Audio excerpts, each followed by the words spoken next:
Real quickly before we begin, I want to thank this video's sponsor, CarMarshal.com. CarMarshal.com can save you lots of money on buying used or new vehicles, cars, trucks, school buses. If you want to save money, I'll have a link in the description down below. I know I'm going to... Hey Charlotte County, this is Charlotte County Cop Watch, and we finally have a good thing and a bad thing and a bad thing and a good thing. As usual, it's the Charlotte County Sheriff's Office, the Nazi prick himself, Charlotte County Sheriff Bill PRUMMELL. And this is a drug bust they did. We've been looking into, and they're using UPS. Basically, you cannot trust UPS in Charlotte County.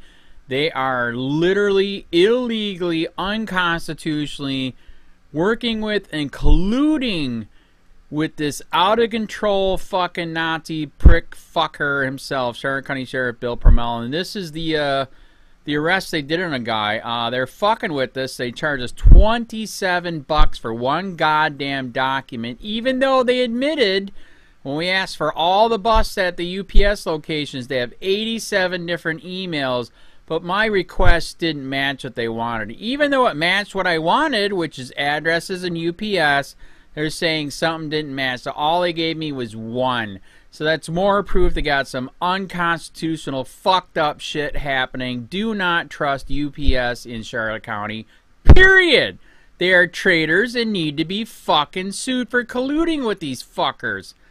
Anyways, we finally know what kind of bullshit they are using for their drug test. And here it is. We've been asking for this for a while. Because if you guys keep up on COPWATCH at all, you guys have seen plenty of stories where these stupid-ass, cheap fucking drug tests are making everything a drug. We just read a story where a dead guy's ashes turned into supposedly heroin. So supposedly in this drug bust, they said they tested some vape oil that had weed in it. Did it? Did it not? I don't know. I don't care. The war on drugs needs to stop. But this is what we did find out. That's the good part. Like I said, the bad part, they didn't give us all the documents that we wanted because they're a bunch of corrupt-ass motherfuckers. What's really fucked up, if you watch my channel, is they've been busting their own for theft, using drugs, fucking while on the job. It's just but nobody gets charged. You either gotta quit, you get fired, retire, whatever, but nobody gets charged. It's very, very fucked up. But at least now we know which fucked up drug test they're using, and I'm going to do the video after this. Forbes did a study on this. This test is so goddamn unreliable, it's not even funny. Oregano can test as pot. Jesus Christ. So here you go. Here's a video. Like I said, this is a good part. Now we know what kind of cheap-ass test they're using that they wouldn't tell me before because they're so goddamn corrupt!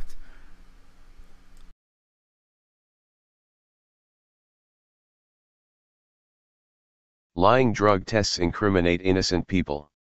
In 2007, Don Balls, drummer for the punk rock band The Germs, was arrested for possession of the banned depressant GHB, commonly known as the date rape drug, after police in Newport Beach, California, pulled over his van because of a broken tail light.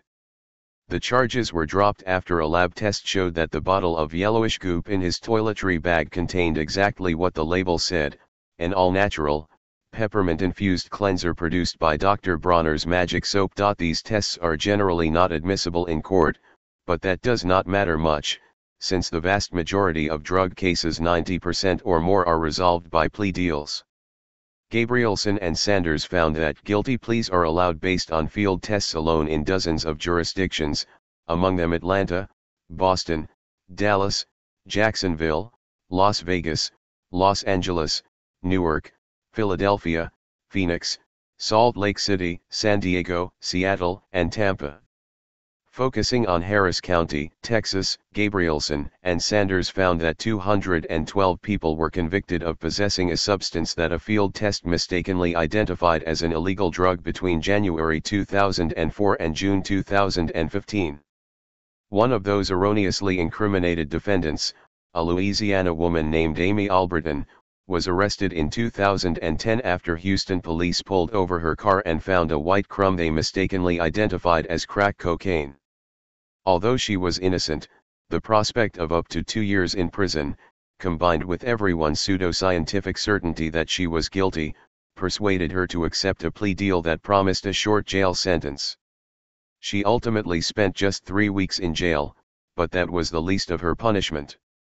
She lost her job as the manager of an apartment complex in Monroe, Louisiana, and her new status as a felon made it impossible to find steady work that paid nearly as well, which in turn made it difficult to care for a son with cerebral palsy. Her whole life was upended by a crumb on the floor of her car that a lab test later found was not any sort of illegal drug. Albritton had no idea she had been exonerated until Gabrielson and Sanders tracked her down and got in touch with her. Without going through the records of every county in the country, or at least a representative sample, it is hard to say how many people have had experiences similar to Albritton's.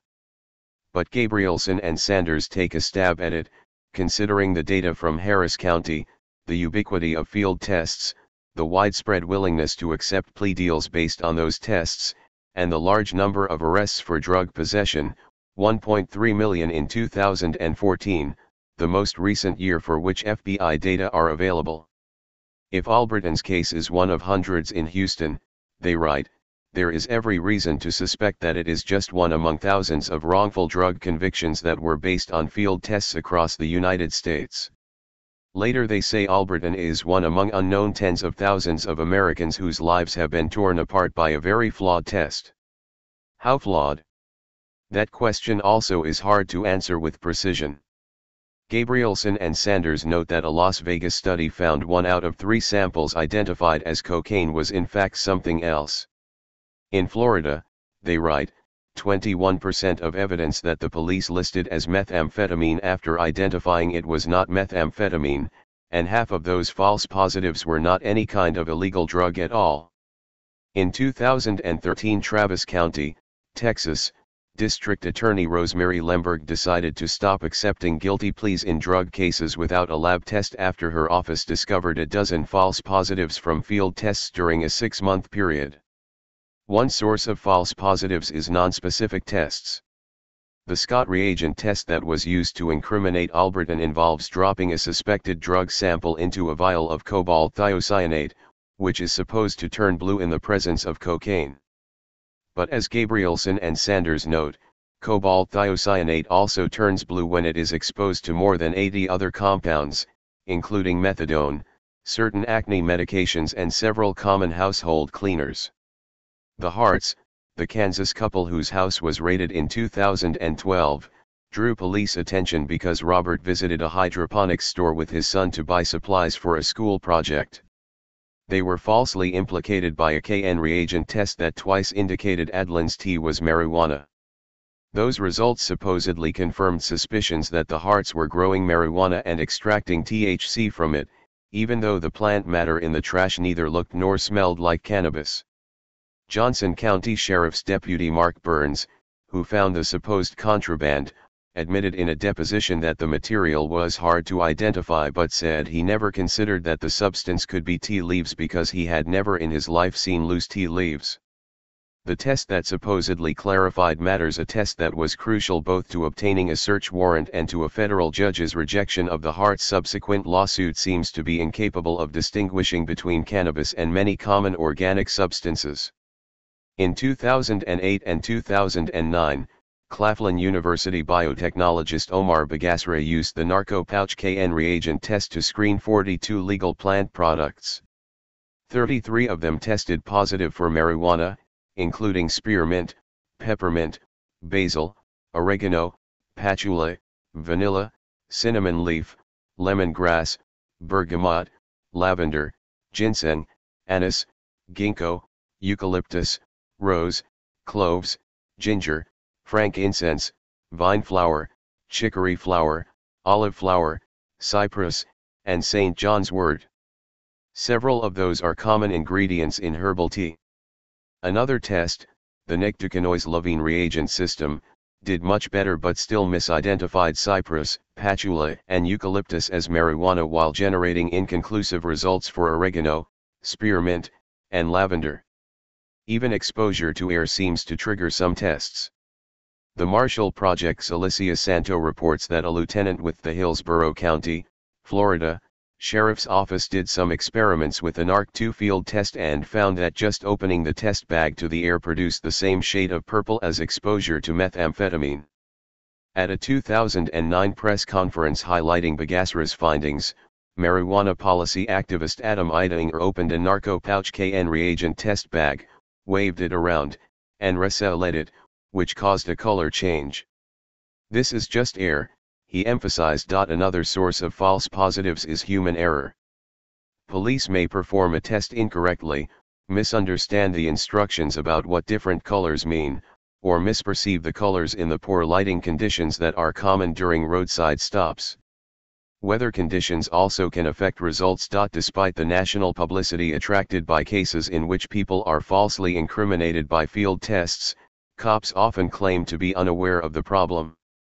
Burns, the Kansas deputy who did not know what loose tea was, had worked at the Johnson County Sheriff's Office for 15 years and had 8 years of experience with drug cases. But he testified that he had no knowledge that anything other than marijuana could test positive on a marijuana field test kit, and that he was not aware of the possible occurrence of false positive test results. Evidently Burns did not read his own affidavit in support of the search warrant for the Hart's house, which plainly states that this test is presumptive but not conclusive for the presence of marijuana. Burns' boss, Sheriff Frank Denning, also did not take that warning to heart. Denning, who has more than 4 decades of experience in law enforcement, said the only false positive results of which he is aware are the results at issue in this case. Charles McClelland, Houston's police chief until last February, and Ray Hunt, head of the local police union, likewise told Gabrielson and Sanders they did not realize there was a problem with false positives from drug field tests. Gabrielson and Sanders' expose is a wake-up call for all of the cops and prosecutors who continue to put unjustified faith in tests that lie.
Hey Sheriff, we have a question about why your office, your intelligence division, is investigating private citizens for criminal investigation that happen to be activists that are overseeing your department. Why would you have your intelligence division investigate private citizens? We have done...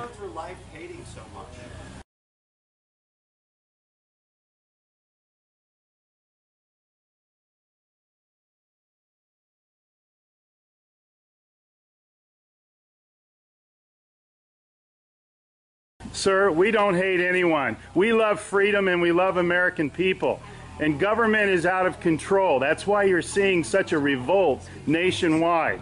Why can't you just answer, why is Susan Edwards, your intelligence division, investigating private citizens? This should not happen. Are you here to apply for a job?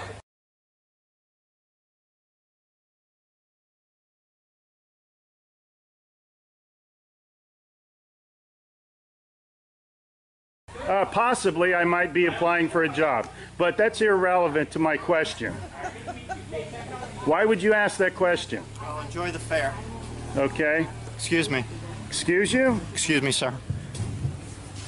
So those of you that haven't Wow. been on a bike before, Sheriff's getting a little too pushy. You work for us, Sheriff. Just keep that in mind. At one time, we respected you, but not with that type of attitude.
Hey Charlotte County, this is Charlotte County COPWATCH, and I just wanted you to know that I am using this stuff under fair use. And also remember to like and subscribe this channel. Also too, keep in mind I do not make any money on YouTube. This is 5 hours work a day, you know, fighting for freedom. And you can donate with PayPal and Patreon. I just want you to think about this. If everybody gives to PayPal and Patreon, Patreon is every month. Actually, PayPal you can do every month. I have 12,000 subscribers. If everybody gives, I can quit my regular job and go full-time investigations on Charlotte County and possibly even more and beyond. So just keep that in mind. If everybody helps out, I can go full-time doing this. Thanks.